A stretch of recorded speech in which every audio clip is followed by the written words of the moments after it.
بسم اللہ الرحمن الرحیم۔ السلام علیکم دوستو، آپ کو آج ایسا واقعہ سنانے والا ہوں جو آپ کو بالکل سچا واقعہ بتانے والا ہوں۔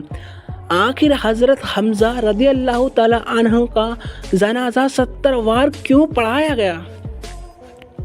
حضور صلی اللہ علیہ وسلم کے چچا حضرت حمزہ رضی اللہ تعالیٰ عنہ نے زخم لگنے کے بعد اپنے قاتل کو دیکھ لیا اور اس کی طرف تیزی سے بڑھنے لگے، لیکن ہمت نہیں رہی۔ آپ گرنے کے بعد دوبارہ اٹھے اور آپ اپنے جسم سے نیزہ نکالنے کی کوشش کی، پر اسے نکال نہ سکے اور پھر دوبارہ قاتل کی طرف بڑھے، لیکن تھوڑی ہی دور جا کر گر پڑے اور روح مبارک جسم سے نکل گئی۔ تو 17 شوال 3 ہجری کا دن تھا۔ حضور صلی اللہ علیہ وسلم کے یہ شیر دل چسا حضرت حمزہ رضی اللہ تعالیٰ عنہ شہید ہوئے۔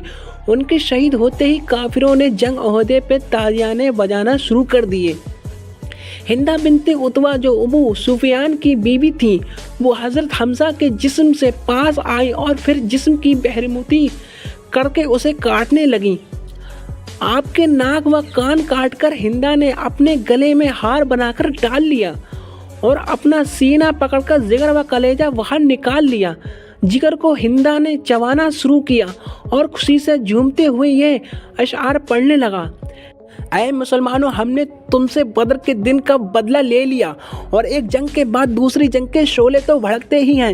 مجھے اپنے باپ عتبہ کے قتل پر اور اپنے بھائی ولید اور چچا شیبہ اور بیٹے وقر کی جدائی پر صبر نہیں آتا تھا، لیکن آج میرے دل خوش ہو گیا ہے اور میں نے اپنی مانی ہوئی نظر پوری کر لی ہے۔ اے حمزہ کو قتل کرنے والے وحشی، تو نے میرے سینے کا غم دور کر دیا اور میرے دکھوں پر مرہم لگا دیا۔ جنگ ختم ہوئی تو حضور صلی اللہ علیہ وسلم کو بتایا گیا کہ آپ کے چچا شہید ہو گئے ہیں۔ آپ صلی اللہ علیہ وسلم جلدی سے تشریف لائے تو دیکھا کہ چچا کی لاش کے ٹکڑے میدان میں بکھرے پڑے ہیں۔ یہ دیکھ کر آنکھوں سے آنسو جاری ہو گئے۔ غموں کو آنسوؤں کی ایسی جھڑی لگی کہ تمام صحابہ بھی رونے لگے۔ آپ نے اپنے چچا کے ٹکڑے اکٹھے کرنے کا حکم دیا اور پھر شہید چچا کے جسم مبارک کی طرف چہرہ کر کے فرمایا کہ اے چچا، اللہ کی رحم آپ کے اوپر ہمیشہ برستی رہے۔ آپ رشتہ داروں کا بہت خیال رکھتے تھے اور ہر اچھے کام سے جلدی کرتے تھے۔ اگر مجھے آپ کی بہن صفیہ کا اتنا غم نہ ہوتا تو میں آپ کے جسم کے ٹکڑوں یوں ہی میدان میں چھوڑ دیتا تاکہ انہیں پرندے کھا جاتے اور قیامت کے دن آپ انہی کے پیٹ سے اٹھائے جاتے۔ دوستو، اندازہ کیجئے کہ کیسا بڑا غم ہوگا کہ جو رحمت اور شفقت کی مثال ہے، وہ قسم کھاتے ہیں کہ کافروں کے 70 آدمیوں کی لاشوں کا بالکل ایسا ہی حال کریں گے جیسا کہ انہوں نے میرے چچا حضرت حمزہ رضی اللہ تعالیٰ عنہ کی لاش کا کیا ہے۔ حضور صلی اللہ علیہ وسلم کے اس ارادے پر اللہ پاک نے وحی نازل فرمائی اور کہا کہ اے میرے نبی، اگر آپ سزا دو تو ویسے ہی سزا دو جیسے تمہیں تکلیف پہنچائی گئی، اور اگر تم صبر کرو تو بے شک صبر کرنے والوں کے لیے اچھا بدلہ ہے۔ امام ابن کثیر لکھتے ہیں کہ اس آیت کے نازل ہونے کے بعد حضور صلی اللہ علیہ وسلم نے اپنا ارادہ بدل دیا اور پھر قسم کا کفارہ ادا کیا۔ یہ نہیں بلکہ آپ نے اپنے صحابہ اکرام کو بھی سختی سے منع کیا کہ کبھی بھی کسی کی لاش کے ٹکڑے نہ کیا جائیں، یہاں تک کہ کسی کتے کی لاش کے ٹکڑے بھی کرنا جائز نہیں۔ حضور صلی اللہ علیہ وسلم کا دل بہت ہی زیادہ غمگین تھا۔ اس موقع پر اللہ تعالیٰ نے آپ کی ہمت اور حوصلہ بڑھایا اور پھر حضور صلی اللہ علیہ وسلم نے فرمایا کہ مجھے اپنی جبرائیل علیہ السلام نے آ کر خوشخبری سنائی ہے کہ میرے چچا حضرت حمزہ کو 7ویں آسمان پر جنت الفردوس میں اللہ اور اس کے رسول کا شعر لکھ دیا گیا ہے۔ حضرت حمزہ رضی اللہ تعالیٰ عنہ کی بہن حضرت صفیہ رضی اللہ تعالیٰ عنہ نے جب جنگ کی خبر سنی تو وہ مدینہ سے جنگ احد کے مقام کی طرف روانہ ہوئی۔ تو حضور صلی اللہ علیہ وسلم نے حضرت صفیہ رضی اللہ تعالیٰ عنہ کی بیٹے حضرت زبیر کو کہ میرے پھوپھی صفیہ کو جنگ کے میدان سے دور ہی رکھو اور ان کو مدینہ واپس لے جاؤ۔